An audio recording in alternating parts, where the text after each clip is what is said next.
Hello guys, आज हम पढ़ेंगे पी.आर. यादव का first chapter ethical and legal issue of nursing. Ethical और लीगल इशू ऑफ नर्सिंग मतलब क्या क्या एथिक्स होते हैं नर्सिंग के और क्या क्या लीगल राइट्स होते हैं उनके, ये हम जानेंगे। जैसे एथिक्स मीन्स होता है नॉर्मल राइट एंड रॉन्ग, मतलब पेशेंट के क्या राइट्स होते हैं और क्या रॉन्ग्स होते हैं। Ethical principle code that direct nursing acting this are. जैसे ऑटोनॉमी होता है, ऑटोनॉमी मतलब respect for a patient, freedom to make their own decision about their health care. A person has a rights to refuse medication, treatment, surgery and other. मतलब autonomy का मतलब ये होता है कि एक पेशेंट के राइट्स होते हैं कि वो अपने ट्रीटमेंट, मेडिसिन या फिर कोई भी सर्जरी है उसे रिफ्यूज़ कर सकते हैं, उसे रोक सकते हैं, या फिर कोई भी ऐसा चीज़ हो जो वो अदर चीज़ है जो भी वो रिफ्यूज़ कर सकते हैं, रोक सकते हैं या फिर अपने मुताबिक वो कर सकते हैं।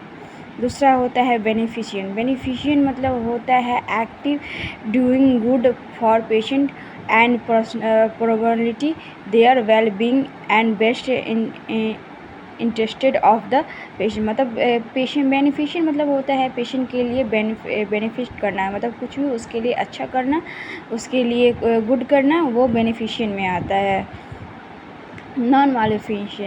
नॉन मालिफिशियन में होता है avoid the harm patient and ensure that care does not cause a sensory suffering. मतलब होता है नॉन मालिफिशियंस में होता है कि पेशेंट को अवॉइड करना है हार्म से, उन्हें कोई चोट ना हो, उन्हें इंश्योर करना है कि कोई भी चोट ना हो, अच्छी से केयर प्रोवाइड हो, मिस बिहेवियर ना हो उनके साथ, और कॉज अननेसेसरी सफरिंग मतलब वो कोई भी बुरे तौर से ना गुजरे उस ट्रीटमेंट से। जस्टिफाई होता है providing fair and equality care to all patient and relation for their circumstances. मतलब जस्टिस का मतलब होता है सारे पेशेंट को इक्वल केयर प्रोवाइड करना, इक्वल केयर देना, इक्वल मतलब उसको ऐसे नहीं हो कि रिलीजन वाइज हो कि हिंदू हो मुसलमान हो ऐसे हम करेंगे, या फिर होता है कि वो मेरे रिलेटिव का है तो उसको हम ज़्यादा केयर देंगे, ऐसा नहीं है। मतलब सबको इक्वल केयर देना है, इसमें यह है। फैटिलिटी का होता है keep promise and maintaining confidently, मतलब all x completely his promise, मतलब जो भी उसको प्रॉमिस करते हैं उसको कंप्लीट करना, ये फैटिलिटी में आता है। अब है वेरासिटी मतलब होता है bring truthful and honest patient and colleagues, मतलब उस मतलब ऑलवेज टेल ट्रूथ। मतलब वेरासिटी मतलब होता है ऑलवेज टेल ट्रूथ, मतलब जो भी उसको बात बोलेंगे वो सच बताएंगे, उनकी बीमारी के बारे में हो, उनके ट्रीटमेंट के बारे में हो, उनके परिवार को या फिर पेशेंट को हम सही सलाह देंगे, मतलब सही चीज़ बताएंगे उनको। ये है code of ethics also composed of published and American nursing associate, condition nursing associate और INC। मतलब ये होता है कि ये किस ने इसको एसोसिएट किया था, तो अमेरिकन नर्सिंग एसोसिएट ने और क्या कहते हैं INC ने इसको एसोसिएट किया था, मतलब इसे पब्लिश्ड किया था। ये है confidently versus duty for warn, मतलब a patient disclose information that crude harm other conflict between maintain a privacy and potentially prevently. मतलब कॉन्फिडेंटली का मतलब होता है कि उनका कोई भी चीज़ हो वो हमको प्राइवेसी में रखना है, वो कॉन्फिडेंटली रखना है और कॉन्शियसली रखना है। वो अकाउंटेबिलिटी मतलब the take responsibility by the health care and professional like nursing for their decision judgement and acts like administration of wrong dose and drug. मतलब अकाउंटेबिलिटी में ये देखना है कि उसका रिस्पॉन्सिबिलिटी हो, जजमेंट हो, डिस्क्रिशन हो कि कोई भी ड्रग सही रूट से इंटर करे या नहीं।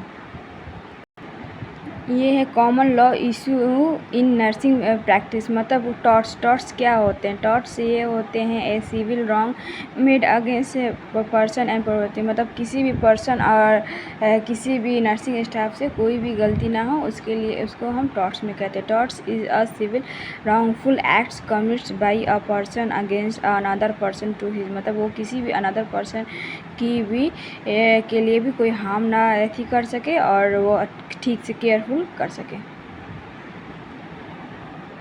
टॉर्ट्स में आते हैं आपके। टॉर्ट्स में भी अनइंटेंशनल भी होते हैं और अनइंटेंशनल। इंटेंशनल मतलब होते हैं कि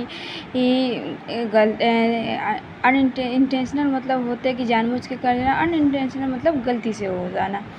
इसमें इंटेंशनल टॉर्ट में आते हैं आपका असल्ट है, बैटरी है, फॉल्स इम्प्रेजमेंट है और इन्वेजन ऑफ प्राइवेसी है।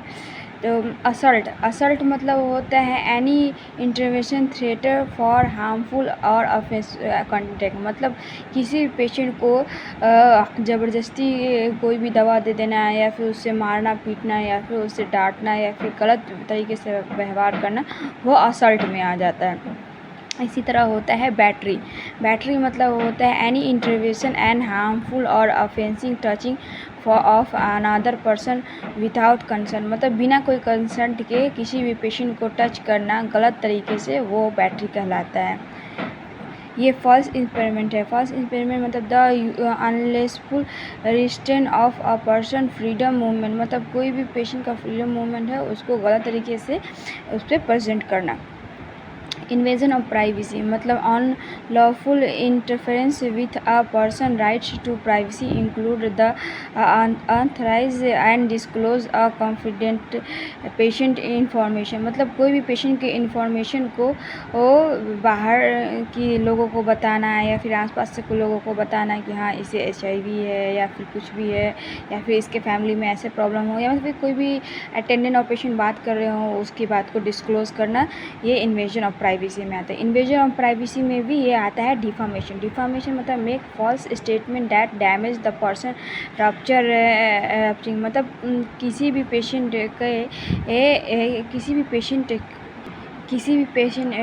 के इज्जत को या फिर उसके मानसिक स्थिति को ठेस पहुंचाना, वो डिफामेशन होता है। डिफामेशन दो तरीके से होता है, एक लेबाइल होता है, एक सिलेंडर होता है। लेबाइल लिख के किया जाता है, मतलब हम किसी भी पेशेंट के जैसे अटेंडेंट हो जो चीज़ वो बताना नहीं चाहते हैं उनको हम लिख के बता देना है, या फिर मेरे नोट्स में हो या फिर कोई डॉक्टर प्रोग्रेस नोट हो जो वो नहीं बताना चाहते हैं वो उसको वो दिखाना, ये लेबाइल में आता है। और सिलेंडर मतलब उसको बोल के बता देना कि हाँ ये इंसान तो ऐसा है, उसे सिलेंडर में किया जाता है। वैसे ही आता है ये नेग्लिजेंस होता है और माल प्रैक्टिस। नेग्लिजेंस और माल प्रैक्टिस लगभग में सेम होते हैं। This occurrence when a nurse affecting fall below the standard of care expected. मतलब होता है कि कोई भी तरीके से पेशेंट को इंजरी करना नेग्लिजेंस और माल प्रैक्टिस में होता है। नेग्लिजेंस में होता है कि गलती से गलती हो जाना लेकिन उससे पेशेंट को कोई हार्म नहीं होना, और माल प्रैक्टिस में होता है कि गलती होने की वजह से पेशेंट को कोई हार्म हुआ, उसे माल प्रैक्टिस कहते हैं। ये है इन्फॉर्म कंसेंट। इन्फॉर्म कंसेंट वो होता है किसी भी प्रोसीजर से पहले हम पेशेंट के लिए एक कंसेंट फाइल करते हैं कि अगर कोई भी मतलब पेशेंट को कोई भी हार्म हो तो इस चीज़ के बारे में अटेंडेंट को पता हो, और इसके बारे में जो भी है सब कुछ अटेंडेंट को पूरी तरीके से ट्रीटमेंट क्या है, क्या सर्जरी है, क्या प्रोसीजर होगा, इस सब के बारे में पता हो। जैसे होता है a major age of 18 may not given a legal consent, so consent should be from a legal मतलब ग्रेजुएट। मतलब वो गार्जियन से लिया जा सकता है या फिर पेशेंट से, मतलब उसके पेशेंट से भी लिया जाता है, उसके अटेंडेंट से भी लिया जाता है। 18 से माइनर प्रोसीजर के लिए मतलब हम लेते हैं। obtain a information consent of patient before a treatment or procedure is critical. Nursing must be ensure a patient understand and risk for benefit and treatment। मतलब कोई भी ट्रीटमेंट होता है उसका बेनिफिट हो या फिर कोई भी हार्मफुल हो वो पेशेंट या अटेंडेंट को पता होता है। ठीक है, आज के लिए बस इतना ही। ये पीआर यादव का फर्स्ट चैप्टर है, इसके आगे हम कल बताएंगे।